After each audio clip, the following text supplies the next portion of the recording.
Shalom, selamat pagi. Sekali lagi kurang keras suaranya ya. Shalom, selamat pagi. Puji Tuhan ya, sungguh hari yang luar biasa. Hari ini kita boleh dipertemukan Tuhan dan diperkumpulkan Tuhan di tempat ini dengan keadaan yang sehat. Semuanya sehat, G?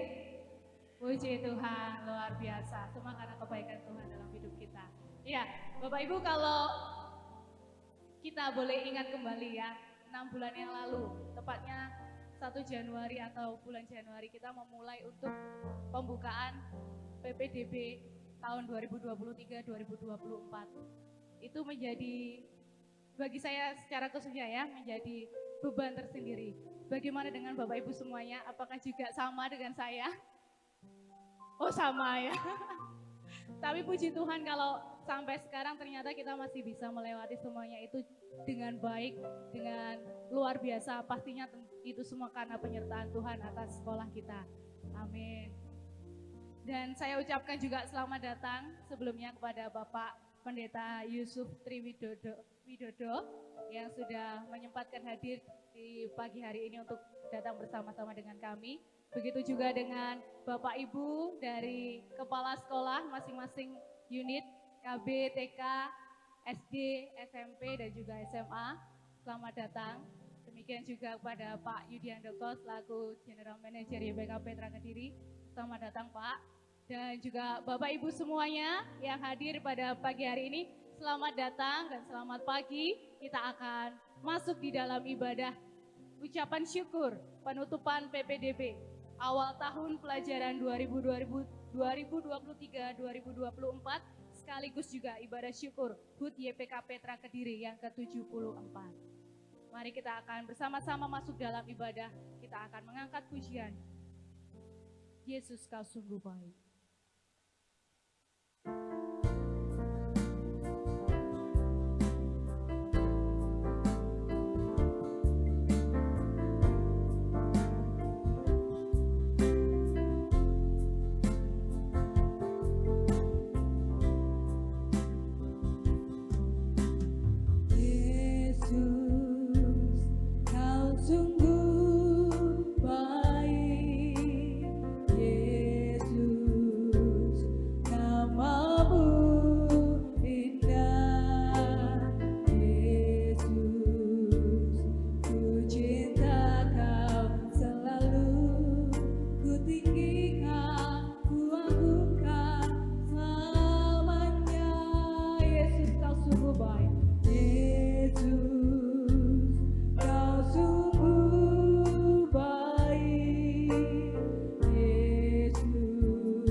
Katakan Yesus kau sungguh baik.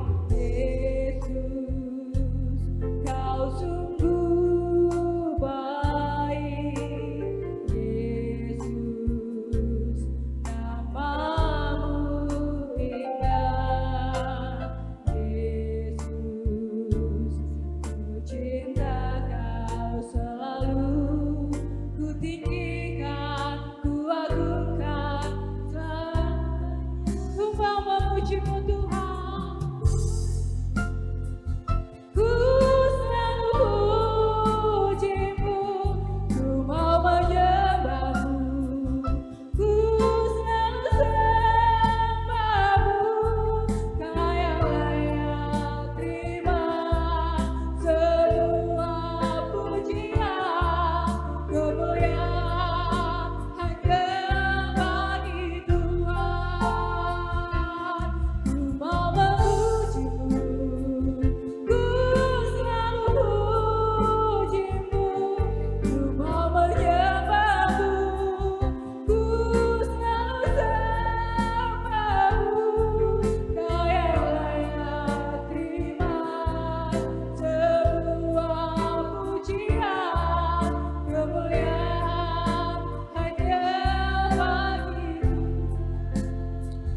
Bapak Ibu kita nyanyikan dengan penuh hati.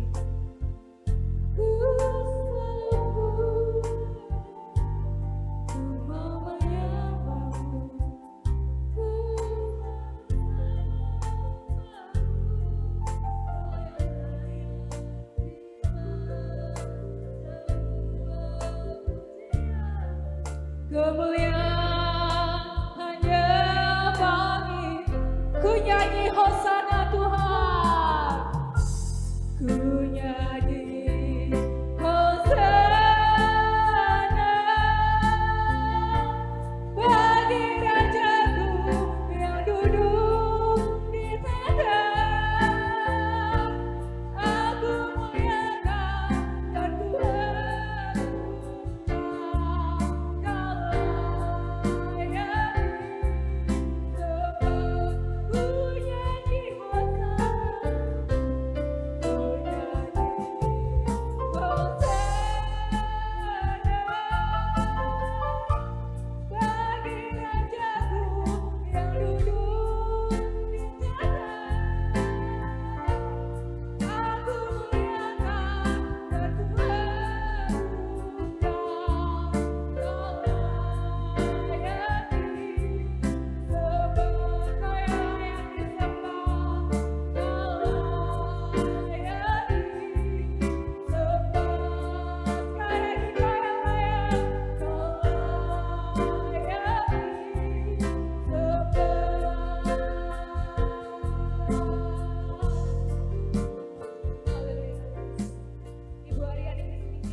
Terima kasih Bu Aryani Christine Tias yang sudah membawa kita dalam doa pembukaan.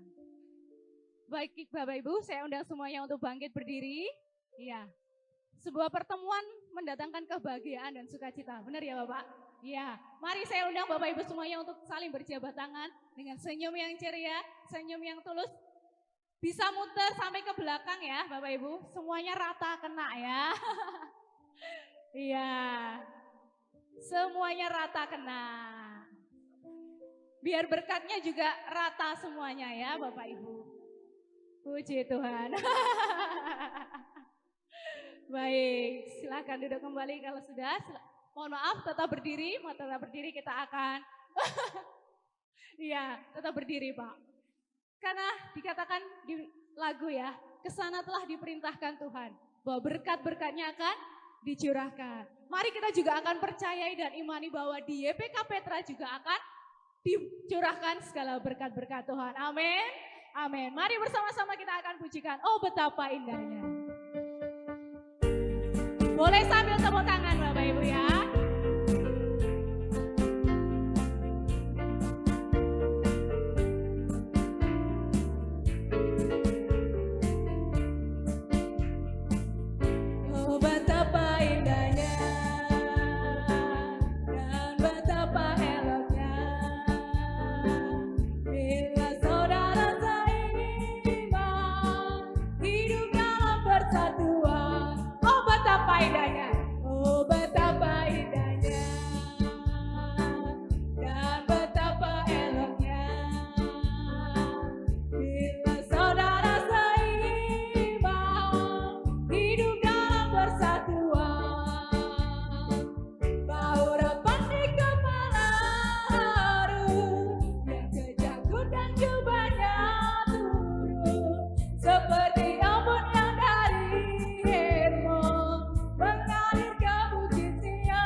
Senyumnya kok enggak tulus ya, senyumnya yang ceria. Oh betapa indahnya, oh betapa indahnya, dan betapa eloknya, bila saudara seiman, hidup dalam persatuan.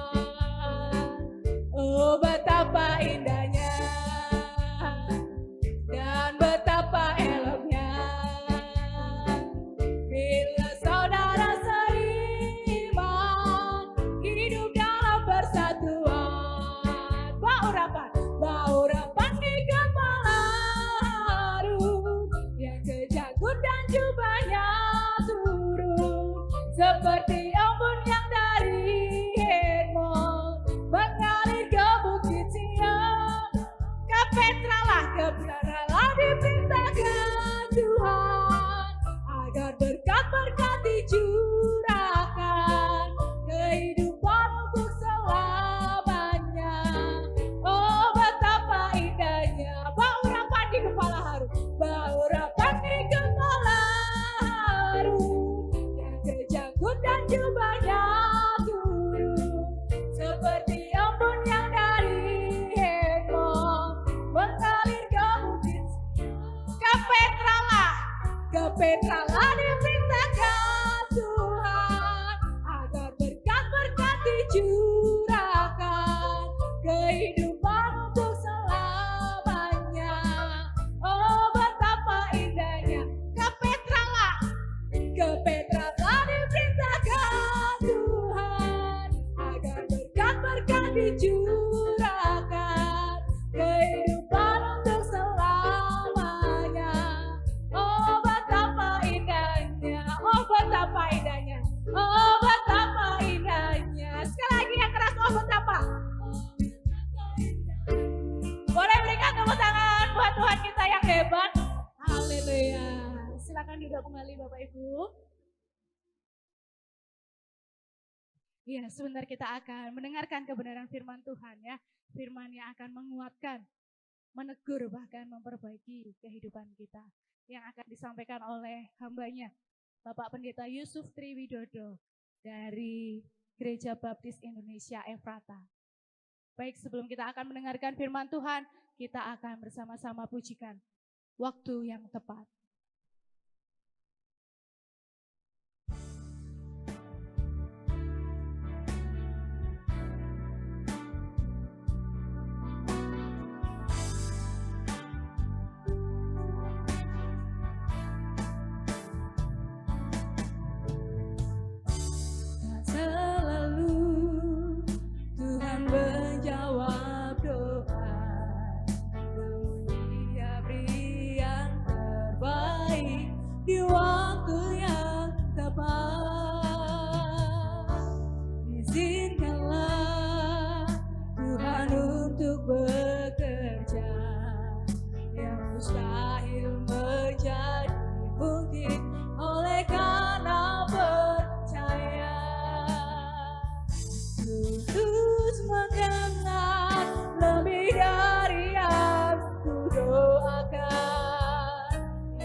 Ibu, mari kita berdoa bersama-sama. Kami percaya Tuhan bekerja dengan cara yang tepat, waktu yang tepat, cara yang indah, dan semuanya kadang-kadang tidak terpikirkan oleh kami semuanya. Kami bersyukur oleh karena berkat kasih karya Tuhan yang luar biasa, khususnya untuk YPK Petra Kediri, di mana Tuhan telah memimpin, menuntun, memberkati 74 tahun dengan pimpinan kasih karya Tuhan. Ketika semua hal-hal yang Tuhan inginkan, yang Tuhan kerjakan bagi kami adalah hal-hal yang luar biasa indah. Kami percaya 74 tahun kami telah bersama-sama meluluskan dan mencetak hamba-hamba maupun manusia-manusia yang luar biasa yang sekarang sedang dipakai Tuhan untuk sejarah yang Tuhan pimpin tuntun baik bagi bangsa dan negara kami Indonesia maupun juga bagi dunia di mana kami berada. Kami bersyukur oleh karena kasih setia Tuhan yang luar biasa dan kami percaya tidak hanya selama 74 tahun Tuhan berkarya, Tuhan akan terus berkarya, Tuhan akan terus berkarya sampai Maranatha, sampai Engkau datang yang kedua kali. Dan kami percaya YPK Petra pun adalah salah satu dari rancangan, rencana, kasih karya pimpinan Tuhan yang luar biasa. Sehingga Tuhan akan memakai dengan cara yang luar biasa, dengan cara yang indah, cara yang mungkin di luar apa yang menjadi pemikiran dan juga doa kami. Tetapi Tuhan memakai dengan penyertaan yang luar biasa di dalam kasih-Mu yang luar biasa. Terima kasih Tuhan, pada pagi hari ini izinkan kami untuk mendengar suara Tuhan. Biarlah kami disapa dengan tangan kasih kuasa-Mu dan biarlah kami selalu mengandalkan Engkau senantiasa. Dan bersyukur untuk seluruh hal yang Tuhan kerjakan, baik bagi TK, bagi SD, bagi SMP, bagi SMA, dan bagi yayasan perguruan Petra Kediri dengan pimpinan kasih kuasa Tuhan selalu nyata, menyertai dan memberkati kami. Hanya di dalam nama Tuhan kami Yesus Kristus kami siap untuk mendengarkan kebenaran firman-Mu, nyatakan kasih kuasa-Mu yang luar biasa. Kami diberkati ketika kami mendengar firman Tuhan. Kami diberkati ketika kami memahami kebenaran firman-Mu pada pagi hari ini. Kami diberkati ketika kami melakukan kebenaran firman Tuhan. Dan kami diberkati untuk boleh membagikan firman ini kepada orang-orang yang ada di sekitar kami. Melalui perkataan kami, melalui tingkah laku kami, melalui alat-alat yang kami punya. Baik itu mungkin HP kami, laptop kami, komputer kami, gadget kami yang kami punya. Kami juga ingin membagikan firman Tuhan kepada orang-orang sekitar kami, supaya orang-orang sekitar kami pun juga boleh menerima kebenaran firman Tuhan. Hanya di dalam nama Tuhan kami, Yesus Kristus, Tuhan dan Juru Selamat kami yang pasti, kami telah berdoa dan mengucap syukur. Haleluya. Amin. Selamat pagi Bapak Ibu dan kasih Tuhan. Shalom. Wah, kurang keras, kurang kompak. Belum sarapan ya? Oh, belum. Pendeta David mungkin juga belum sarapan ya. Shalom. Ya, Bapak Ibu dan Saudara, atau Bapak Ibu sekalian atau saudara sekalian yang dikasih Tuhan, saya sangat merasa terhormat dan merasa luar biasa. Terima kasih Pak Yudi Handoko yang memberikan kesempatan bagi saya untuk boleh menyampaikan firman Tuhan pada saat ini. Pak Yudi memberikan saya waktu 30 menit saja. Sudah di WA Pak, hanya 30 menit. Jadi kalau nanti sudah 30 menit, mungkin Bapak Ibu timer, lalu angkat tangan saja. Berarti uji nyalinya sudah selesai. Gitu ya. Uji nyalinya sudah selesai karena itu hanya 30 menit diberikan kepada saya. Karena itu saya sudah mempersiapkan satu video, tapi kalau video nanti tidak bisa diputar tidak apa-apa. Karena kita bersama-sama bisa melihat mungkin gambaran untuk pendidikan yang ada ke depan. Mungkin bisa ditayangkan untuk slide-nya. Ya. Yang kami siapkan atau yang diberikan kepada kami adalah moving forward beyond limits, dari Matius pasal yang ke-14 ayat yang ke-27 sampai 28. Bapak Ibu yang dikasih Tuhan, katanya tak kenal maka tak sayang. Mungkin bisa ditampilkan slide yang kedua. Next. Ya. Nama saya adalah Yusuf Triwidodo. Ada beberapa yang hadir di tempat ini yang sudah saya kenal lama. Bu Heni sudah saya kenal sejak tahun 2008 karena beliau dan Pak Budi adalah salah satu pribadi yang mendukung salah satunya dalam pentabisan saya sebagai pendeta, walaupun tidak satu gereja. Beliau dari GKI, saya dari Gereja Baptis Indonesia, tapi Pak Budi dan Bu Heni sangat luar biasa. Mas Gatot juga saya kenal lama ketika saya melayani bersama-sama di Radio Shalom. Dulu masih muda ya Mas, sekarang juga masih muda. sekarang masih muda. Loh, sekarang juga masih muda ya. Karena saya ketemu beberapa waktu itu, ini bener Mas Gatot atau tidak begitu. Lalu akhirnya bener, oh iya. Saya, lu jangan tertawa. Pak Pendeta David juga sudah kenal lama karena anak kami dididik di SD Petra selama 6 tahun. Sekarang anak kami sedang melanjutkan pendidikan ke SMP. Saya memperkenalkan diri, nama saya adalah Yusuf Triwidodo, saya dari Gereja Baptis Indonesia Efrata. Ini foto saya, lalu istri saya adalah Kristanti Pindahari, di sebelah samping sendiri, lalu Mirasel Karis Gracia, sekarang SMP Kristen Petra kelas 9B, yang ini. Lalu yang putra yang kedua atau anak yang kedua adalah Efraim Karis Immanuel yang sebelah ini. Ini sekarang SMP Kristen Petra 7A.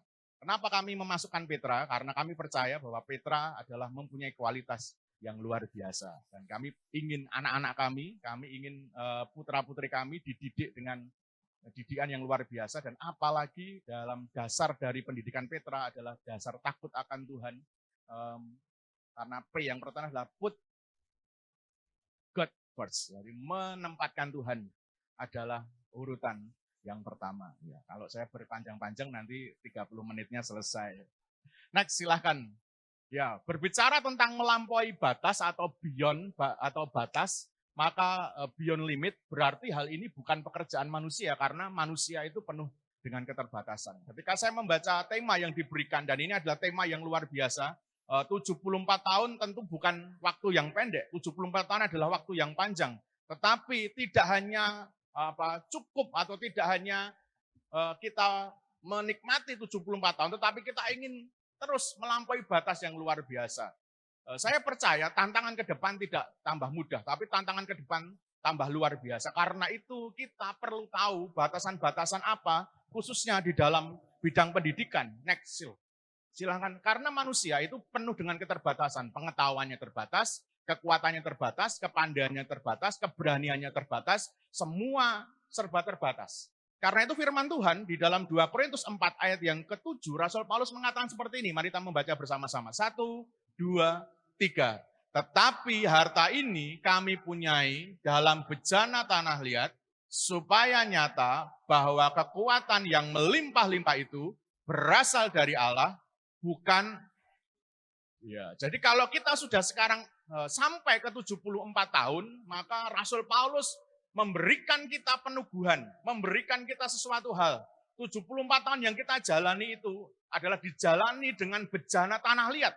Kita tahu bejana tanah liat itu kalau jatuh pasti akan pecah. Atau mungkin kalau kena barang yang sangat keras pasti akan retak. Sangat-sangat ringkih sekali itu bahasa Jawanya. Sangat-sangat rentan sekali.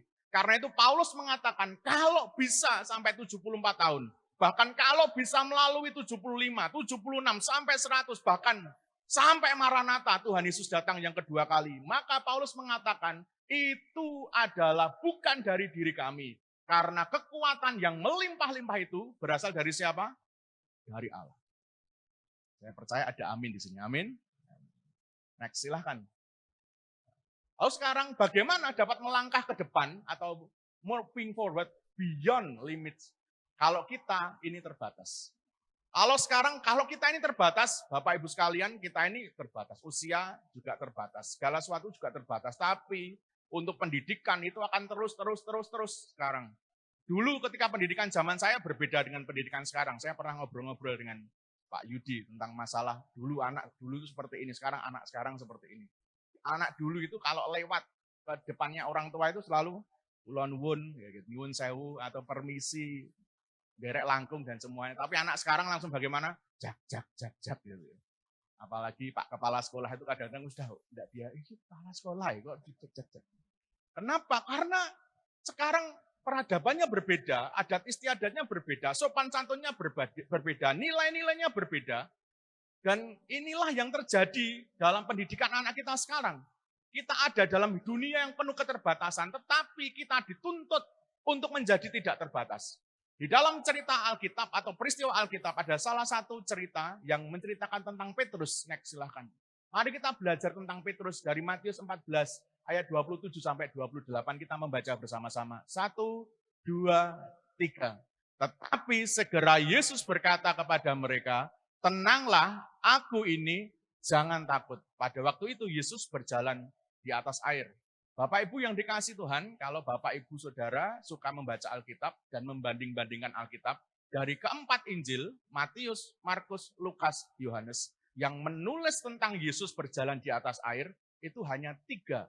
Matius, Markus, dan juga Yohanes. Lukas tidak menulis. Lalu yang menulis Petrus berjalan di atas air, cuma Matius. Yang kedua, tidak menuliskan, hanya menuliskan Yesus berjalan di atas air. Tentu Matius mempunyai penekanan yang luar biasa kepada Petrus. Kenapa sampai ditulis Petrus bisa berjalan di atas air? Karena itu kalau kita menemukan tentang cerita Petrus berjalan di atas air, hanya Matius yang menulisnya. Ayat yang ke-28 mengatakan seperti ini, kita baca bersama-sama. 1, 2, 3. Lalu Petrus berseru dan menjawab dia, Tuhan, apabila engkau itu, suruhlah aku datang kepadamu berjalan. Hanya Matius yang menulis perkataan Petrus ini. Tuhan, kalau itu engkau, suruhlah aku berjalan di atas air. Tentu Bapak Ibu, Saudara percaya bahwa tidak semua orang atau bahkan orang tidak mungkin bisa berjalan di atas air. Berenang mungkin bisa.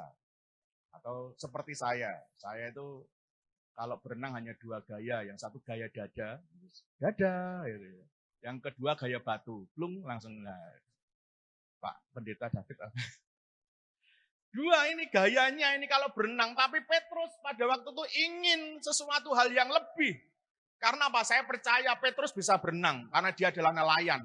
Teman-teman yang lain, Andreas, Yohanes, Yakobus bisa berenang karena mereka nelayan. Tetapi Petrus ingin yang lebih. Dikatakan, Tuhan, apabila itu engkau, suruhlah aku datang kepadamu berjalan di atas air. Melebihi batasnya, melebihi kemampuannya, melebihi apa yang dia bisa. Petrus renang bisa. Kalau Petrus hanya sesuai dengan kebisaannya, maka perkataannya hanya ini, Tuhan, apabila itu engkau, suruhlah aku berenang kepadamu. Tentu bisa kalau berenang saja, karena Petrus adalah nelayan. Dia bisa berenang. Beda dengan pendeta. Kalau pendeta biasanya gaya dada dan batu. Dada sama batu. Karena tidak semua pendeta bisa berenang. Tidak semua pendeta bisa berenang. Karena itu Nuh disuruh membuat apa? Ya, membuat bahtera karena nggak bisa berenang mungkin ya. Kemungkinan. Next. Yang pertama, untuk berjalan di atas air, Petrus harus mengarahkan pandangannya apa? Hanya kepada Yesus. Untuk berjalan di atas air, untuk melampaui batasnya, dia harus hanya mengarahkan pandangnya kepada Yesus. Kalau dia berenang, mungkin tidak perlu mengarahkan pandang karena dia tahu kemampuan dia berenang. Petrus tahu kemampuan dia berenang, dia bisa, mungkin dia jago renang karena dia adalah seorang nelayan. Tetapi untuk berjalan di atas air, Petrus hanya mengarahkan pandangnya kepada Tuhan. Next, silahkan. Mengarahkan pandangnya kepada Tuhan akan menentukan apa yang harus dia lakukan. Matius 14 ayat 25 sampai 28 kita baca bersama-sama. Next. Ketika melihat Yesus berjalan di atas air, tentu bermacam-macam respon yang timbul dari diri murid-murid Yesus. Tetapi Petrus melakukan dan mengarahkan kepada apa yang, jadi responnya saya percaya ketika Bapak, Ibu, Saudara juga berjalan di atas air itu, tentu ada respon. Salah satu cerita yang saya pernah baca adalah ketika ada satu turis ke Israel, saya tidak tahu Bapak Ibu pernah ke Israel atau tidak, karena saya belum pernah ke sana. Dia di Danau Galilea. Lalu dia ingin mengitari Danau Galilea seperti pada waktu Yesus itu. Lalu dia tanya kepada perahunya, ini perahu ya, karena mungkin bahasanya bahasa Inggris atau bahasa apa. Lalu dikatakan, berapa kalau mengitari Danau Galilea? Lalu dikatakan, Anda dari mana? Dari Amerika. Dari Amerika ya mungkin sekitar $300. Kalau $300 berarti kali sekarang kursnya 15.000 berarti berapa? Berapa kira-kira? Ayo, guru sinten kan guru matematika ini. Nah, ekonomi. Berapa? $300 berapa? 15.000? 4,5 juta. Kira-kira 4,5 juta itu mahal atau tidak? Mahal. Pada waktu itu turisnya, ngeliling ini saja. Sarangan saja nggak sampai 4,5 juta ini satu orang 4,5 juta. Lalu apa respon turis itu? Dikatakan, mulakno Yesus berjalan di atas air lah. Tiketnya aja mahal luar biasa. Guyonan. Mengapa kok Yesus berjalan di atas air? Mungkin responnya seperti itulah. Tiketnya saja keliling Danau Galilea berapa? 4,5 juta. Yesus berjalan di atas air free, dikatakan.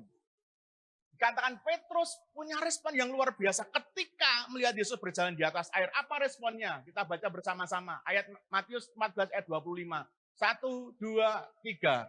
Kira-kira jam 3 malam, datanglah Yesus kepada mereka berjalan. Pada waktu itu masih malam, jam 3 kira-kira. Yesus berjalan di atas air. Cuaca mungkin tidak mendukung karena sangat angin mungkin sangat kencang sekali. Lalu juga masih malam, belum pagi. Apa yang menjadi respon murid-muridnya? Ayat yang ke-26 mengatakan seperti ini. 1, kita baca bersama. Sama-sama. 1, 2, 3. Ketika murid-muridnya melihat dia berjalan di atas air, mereka terkejut dan berseru, itu hantu. Lalu, jadi pertama kali respon murid melihat Yesus adalah mengira siapa? Hantu. Bukan Tuhan. Mengira hantu, yang datang itu adalah sosok yang menakutkan. Yang datang itu adalah sosok yang mengerikan. Yang datang itu adalah sosok yang membuat, dikatakan di sini, murid-murid itu berteriak-teriak. Karena apa? Yang datang itu adalah sosok yang menakutkan. Tetapi, next silahkan. Selanjutnya ayat yang ke-28, apa yang menjadi respon dari Petrus? Kita baca bersama-sama. 1, 2, 3. Lalu Petrus berseru dan menjawab dia, Tuhan, apabila engkau itu, suruhlah aku datang kepadamu. Murid yang lain merespon bahwa itu adalah hantu. Tetapi Petrus tahu, arah pandangnya tahu bahwa di dalam ketakutan murid-murid itu, di dalam ketakutan teman-temannya itu, yang berjalan bukan hantu, tetapi siapa? Tuhan Yesus. Masalah akan selalu datang. Masalah akan selalu bertubi-tubi. Dan ada orang yang merespon masalah itu sebagai ketakutan. Karena tidak ada orang yang setiap saat lepas dari masalah. Tentu kita punya masalah. Tetapi tinggal respon kita apa? Melihat masalahnya, maka kita menjadi takut. Atau melihat Tuhannya, yang kita punya yang lebih dari permasalahan itu, sehingga kita tahu segala permasalahan dapat kutanggung di dalam siapa? Dia yang memberikan kekuatan kepada. Next. Arah pandang Petrus adalah Yesus, maka Yesuslah yang menjadi patokan untuk mengevaluasi kegiatan itu penting atau tidak penting. Yang lain melihat apa? Hantu, tetapi Petrus melihat Tuhan. Ini ada permainan kata. Yang lain melihat hantu, tapi Petrus melihat Tuhan. Dan dia mengatakan itu Tuhan, itu bukan hantu. Karena apa? Pandangannya, pengenalannya, Petrus tahu. Dan yang menjadi evaluasi di dalam kehidupannya adalah Yesus. Tentu dia tahu ciri-cirinya. Oh, itu bukan hantu, ya Tuhan ya.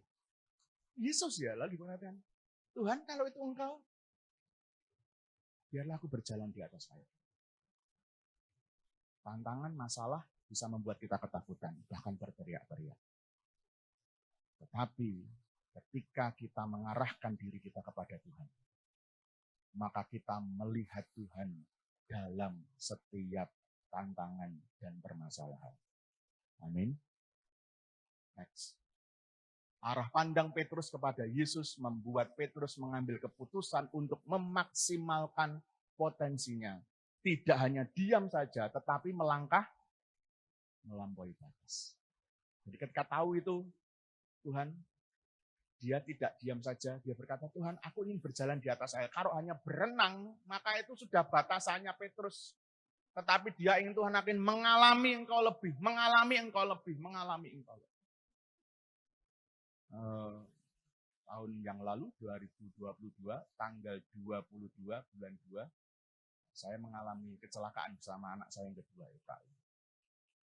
Setelah saya mengalami kecelakaan, yang menjadi titik berat saya adalah anak saya. Anak saya tidak apa-apa, saya juga tidak apa-apa. Walaupun saya cukup parah karena di sini ya patah beberapa kali, lalu jari kaki putus satu. Sampai jari kaki putus satu. Ketika sudah ditolong semua, masuk rumah sakit mau dipindahkan, apa yang terjadi ketika dites antigen positif COVID. Waduh, ini sudah kecelakaan, positif COVID. Tentu kalau sebagai orang biasa bersyukur atau bersyukur ya. Tuhan, terima kasih sudah kecelakaan positif COVID Tuhan gitu ya. Itu yang terjadi. Lalu saya berpikir Tuhan kenapa? Tapi ketika saya melihat Efraim nggak apa-apa, puji Tuhan anak saya nggak apa-apa. Tetapi anak saya tidak bisa jalan dengan baik karena ada memar di lututnya, harus diterapi. Lalu ketika saya dikonsultkan ke salah satu rumah sakit baptis tidak mau menerima. Karena apa? Tidak ada ruangan yang bisa mengoperasi orang dengan positif COVID. Saya dikirimkan ke rumah sakit yang lain, SLG, Simpang 5 Gumul. Lalu di situ sudah tidak bisa ditunggoni, tidak bisa dijenguk dan segala suatu hal, langsung diisolasi karena positif COVID. Lalu saya berpikir, Tuhan, apa Tuhan rencanamu? Saya hanya berkata seperti itu. Apa Tuhan rencanamu? Mosok saya wis kecelakaan positif COVID. Bapak Ibu, tentu Tuhan tadi yang kita nyanyikan, Yesus engkau sungguh baik. Tuhan itu luar biasa baik. Kenapa saya positif COVID-kan? Jawabannya saya tahu, supaya istri saya tidak wira-wiri. Karena anak saya posisinya di rumah, sedang memar, tidak masuk perawatan, sedangkan saya di rumah sakit. Bayangkan kalau saya di rumah sakit, anak saya di rumah, dua-duanya sakit, maka yang paling sibuk siapa? Istri saya. Terus ngurusi anak, ngurusi bojo, ngurusi anak, ngurusi suami. Tetapi ketika saya positif COVID, semuanya rumah sakit yang handle. Perawat-perawat handle, walaupun saya tidak pernah tahu dan lihat wajah perawat itu. Itu keajaiban yang pertama. Keajaiban yang kedua, salah satu pengurus gereja kami adalah kerja di Rumah Sakit Simpang 5 Gumul. Dan ketika sebelum saya kecelakaan, 2 bulan sebelumnya itu, beliau ditugaskan khusus di kamar operasi khusus COVID. Kamar operasi khusus COVID. Jadi ketika saya masuk kamar operasi, beliau yang mendampingi perawatnya. Dia ngomong, Pak, saya Yogi. Oh iya Pak Yogi, terima kasih. Setiap hari dia yang mengunjungi. Pak, saya Yogi, yang membawakan bekal, yang membawakan apa, yang menjadi penghubung antara keluarga dengan saya. Di dalam permasalahan, kita diberikan cara untuk melihat siapa? Tuhan. Setelah itu saya bersyukur, oh jebulnya mak bedundu itu ya katanya.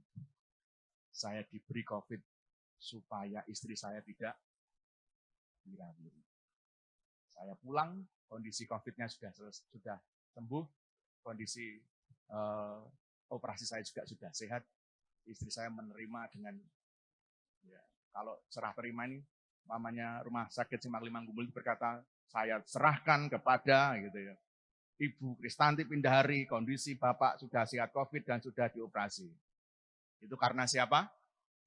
Tuhan Yesus. Amin. Tidak hanya diam saja, tapi melangkah melampaui batas. Melihat dalam permasalahan itu ada Tuhan. Melihat dalam permasalahan itu ada Tuhan yang hadir di situ, bukan masalahnya.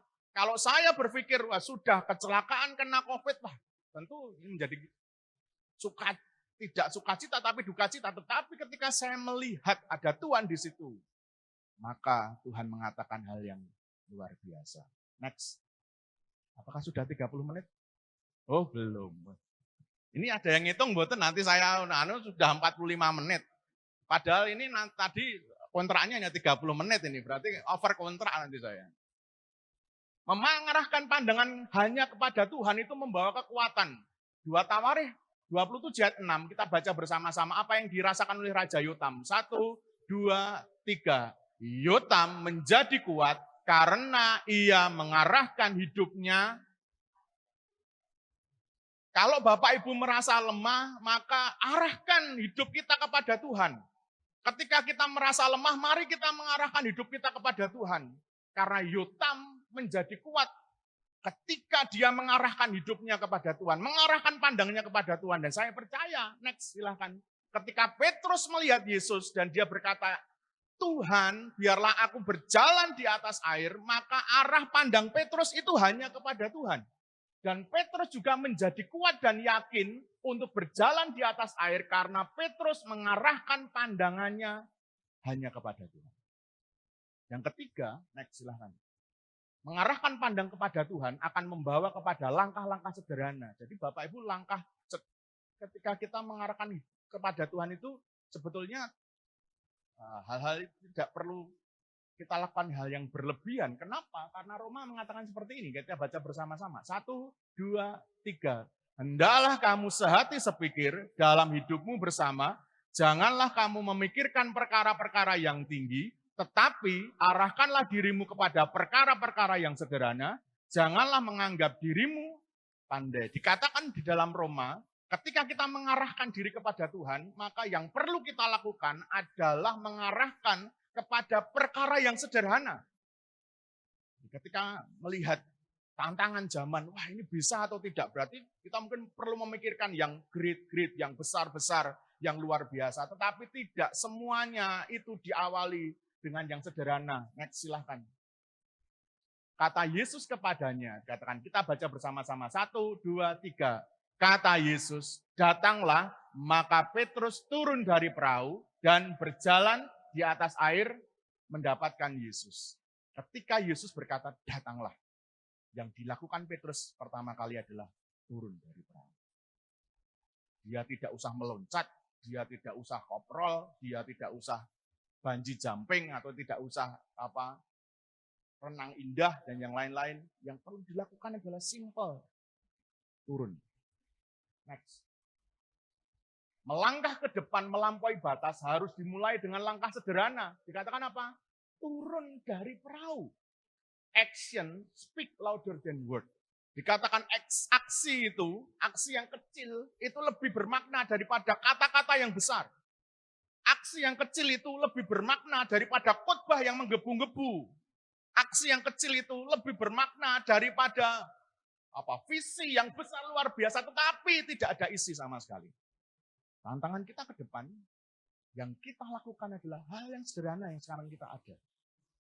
Sebagai guru saya percaya, mengajar memang bukan hal yang sederhana, tapi ketika kita dipercaya untuk mengajar, lakukanlah hal itu.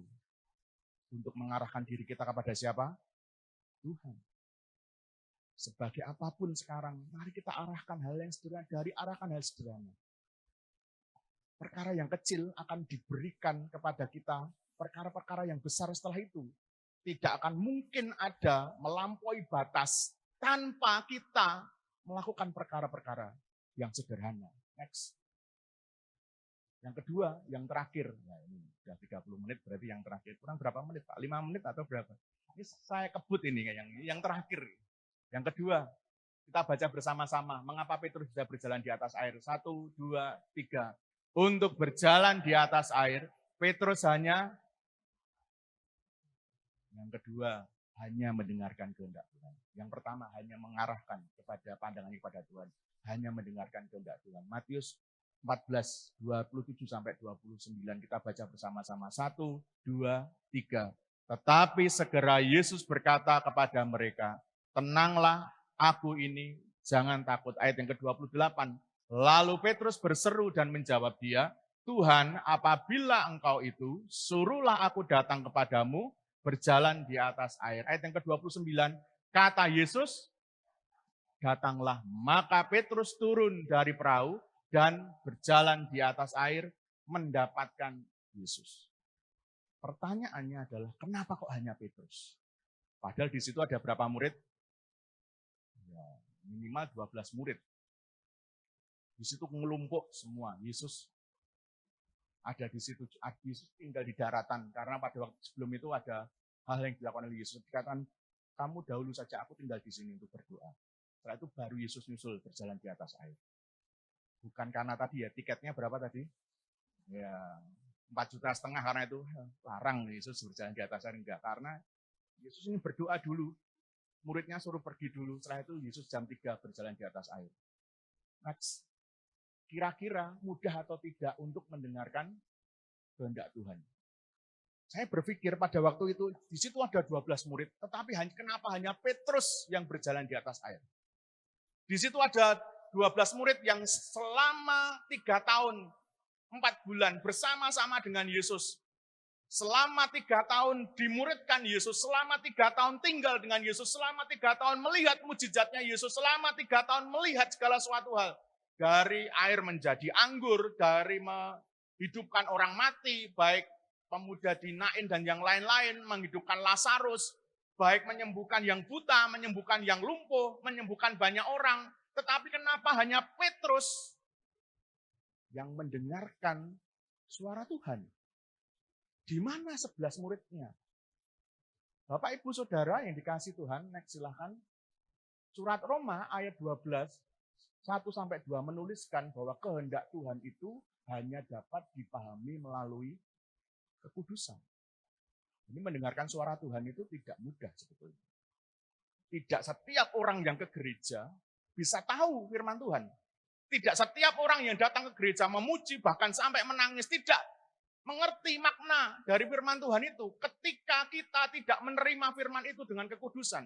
Firman kudus harus diterima dengan kudus. Kalau tidak diterima dengan kudus, pasti akan sesuatu terjadi. Saya kemarin ngobrol dengan istri tentang Zakaria dan Elisabet, yang pada waktu itu diberikan firman oleh Tuhan. Dia masuk ruang Maha Kudus, lalu ada malaikat Gabriel dikatakan di situ, dikatakan, engkau, hai Zakaria, akan memiliki anak, namanya Yohanes. Lalu apa yang dikatakan oleh Zakaria? Loh, mosok toh Tuhan, aku sudah tua, istriku juga sudah tua. Masa aku mau memiliki anak? Lalu apa yang terjadi kepada Zakaria?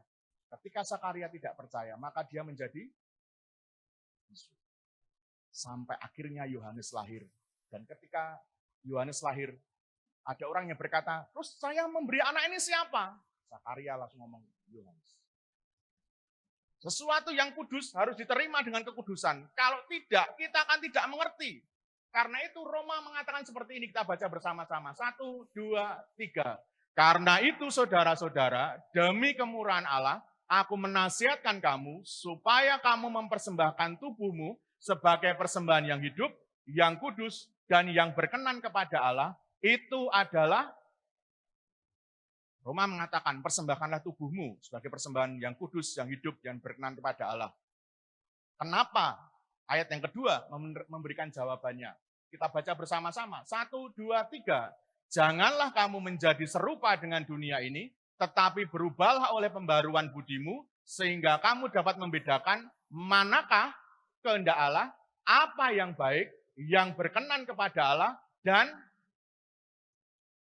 firman Tuhan sedang menegaskan kekudusan itu membuat kita mengerti kehendak Tuhan. Oh, ini kehendak Tuhan.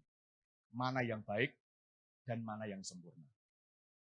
Dan ini jawabannya. Kenapa kok 11 orang itu melihat itu hantu, sedangkan Petrus melihat itu adalah siapa? Tuhan. Saya percaya Petrus pada waktu itu sedang dalam kondisi menjaga kekudusan. Dan melihat itu Tuhan, bukan hantu. Yang 11 berkata, itu hantu.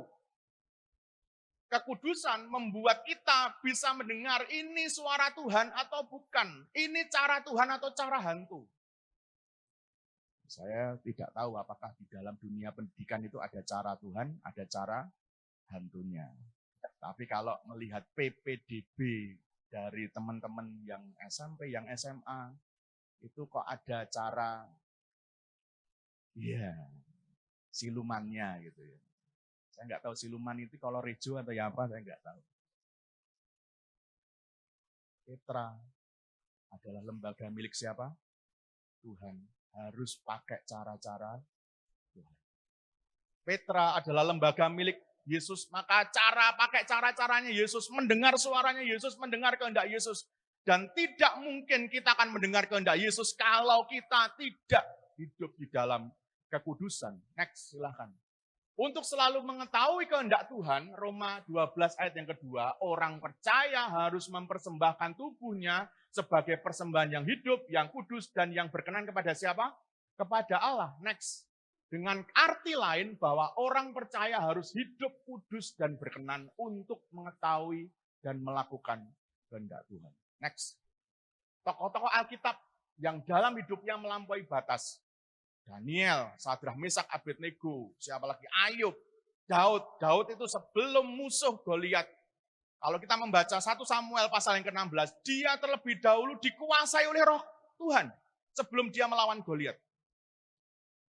Hidupnya dikuduskan dulu. Daniel sebelum masuk ke gua singa, dia setiap hari berdoa 3 kali sehari menghadap Yerusalem. Bahkan Daniel 6 menulis bahwa dia mempunyai roh yang luar biasa. Sadrah, Mesak, Abednego tidak mau menajiskan dengan makanan raja. Ketika dia masuk ke dapur api, tidak satu pun yang terbakar. Tokoh-tokoh Alkitab yang dalam hidupnya melampaui batas, beyond limit, pasti hidupnya selalu menjaga apa? Kekudusan.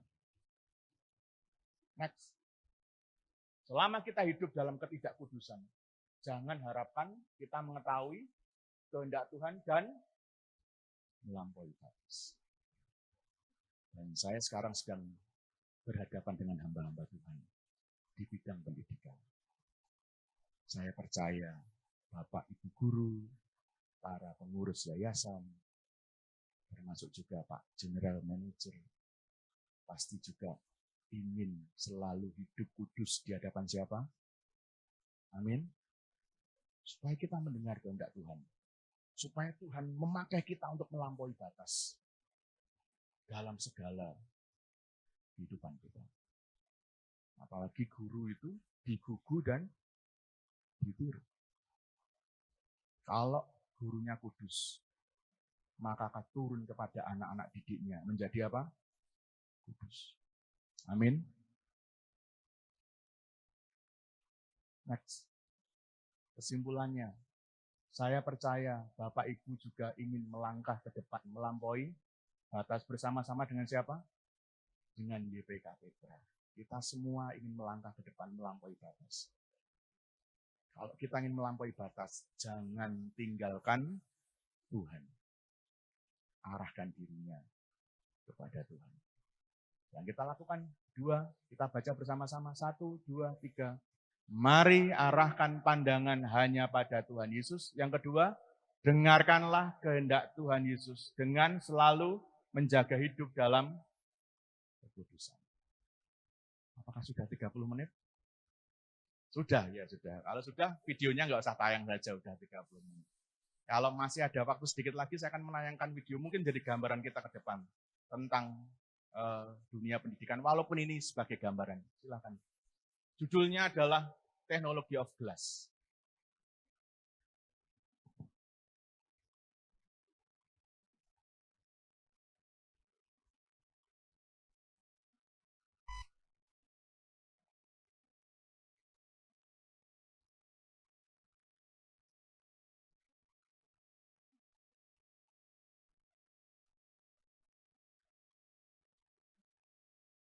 Geoblas, nanti ke depan, mau tidak mau kita akan mengarah ke sini. Walaupun mungkin ke Indonesia masih jauh dan masih luar biasa, tapi mau tidak mau kita akan mengarah ke sini. Pagi hari sudah ambil tab, lalu lemarinya sudah pakai touchscreen.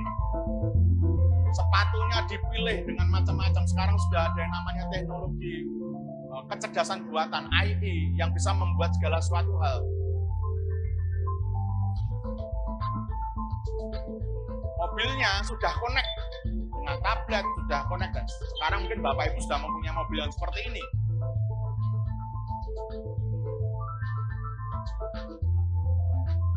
Dashboard mobilnya bisa diubah sesuai dengan keinginan. Tadi keinginan anaknya, ya mungkin keinginan ayahnya berbeda.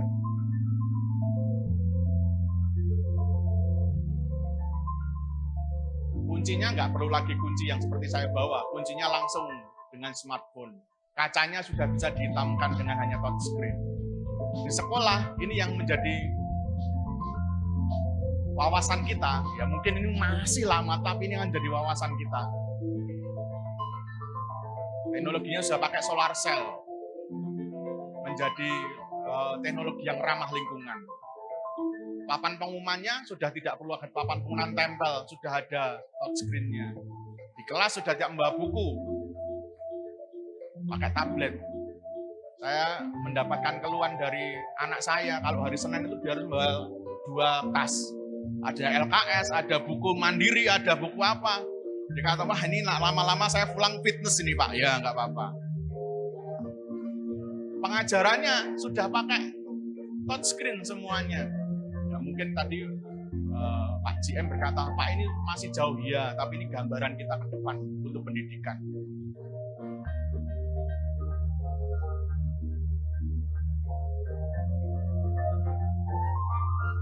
Ruangannya sudah disetting seperti ini, bisa dimatikan. Kalau belajar pun juga seperti ini.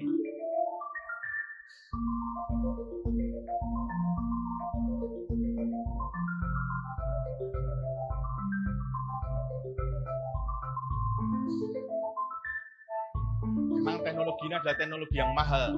Jadi Pak Yudi Handoko juga berkata, ini mahal Pak, karena kita nggak mungkin sama melakukan ini karena kemahalan luar biasa.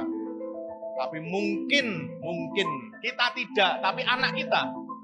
Ya, mungkin bukan JM-nya Pak Yudi, tapi JM nanti yang keberapa mungkin akan melihat seperti ini.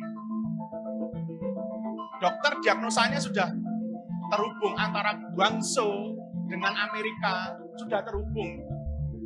Ketika diagnosa itu tidak ditemukan di Amerika atau tidak ditemukan di Guangzhou, dia langsung konsultasinya ke Amerika. Sudah limit, sudah tidak terbatas, unlimited. Pasiennya di Guangzhou, Cina. Dokternya di Amerika dengan segala macam diagnosanya.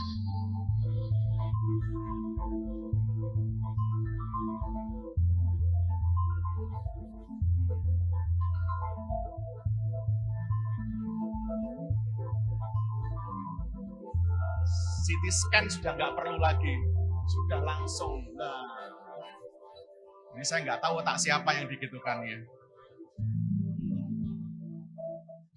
Pelajaran alam, ya tidak perlu lagi melihat yang real, ya, hanya teknologi of glass, dinosaurus, T-Rex, belajar di situ. Oh.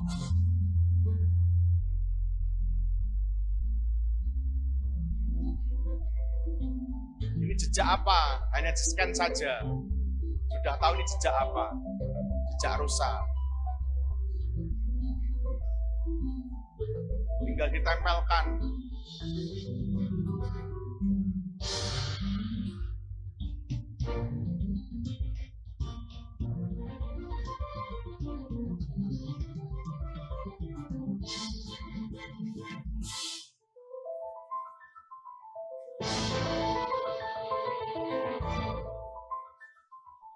Ini mungkin menjadi tantangan kita di masa depan.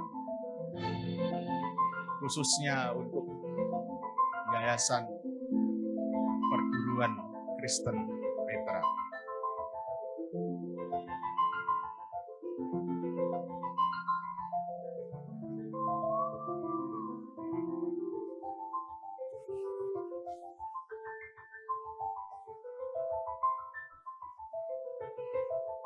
A day made of glass. Suatu hari nanti akan terbuat dari kaca. Bapak Ibu, ini adalah tantangan. Memang mungkin masih lama. Bukan generasi kita. Tapi mungkin juga bisa menjadi generasi kita. Karena generasi dulu saya tidak berpikir. Saya dulu kuliah tuh masih pakai mesin ketik. dok gitu kalau tugas. Sekarang sudah komputer, sudah bising. Ketika kami di asrama hidup itu, ketika ada tugas itu pasti ada salah satu ngomong, silakan paduan suara mesin ketik gitu. Karena semuanya pakai mesin ketik semua. Sekarang sudah tidak ada pakai mesin ketik. Di Petra apa? Masih ada mesin ketik. Pak Pendeta David apa masih pakai? Sekarang malah kita itu kalau sekarang mau lihat mesin ketik tuh harus ke kafe dulu. Oh ini toh mesin ketik. Oh ini toh radio jadul. Sekarang radio, mesin ketik, LCD semua sudah jadi satu di sini. Semuanya jadi satu di sini. Dan kita sudah mungkin harus mulai belajar. Tantangan, rintangan, persoalan ke depan selalu berat. Tapi kita percaya. Arahkan kepada siapa? Tuhan Yesus. Dan hanya mendengar suara siapa? Tuhan Yesus. Mendengar suara Yesus hanya bisa dilakukan ketika kita hidup dalam kekudusan. Mari kita berdoa bersama-sama.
Kerja bersama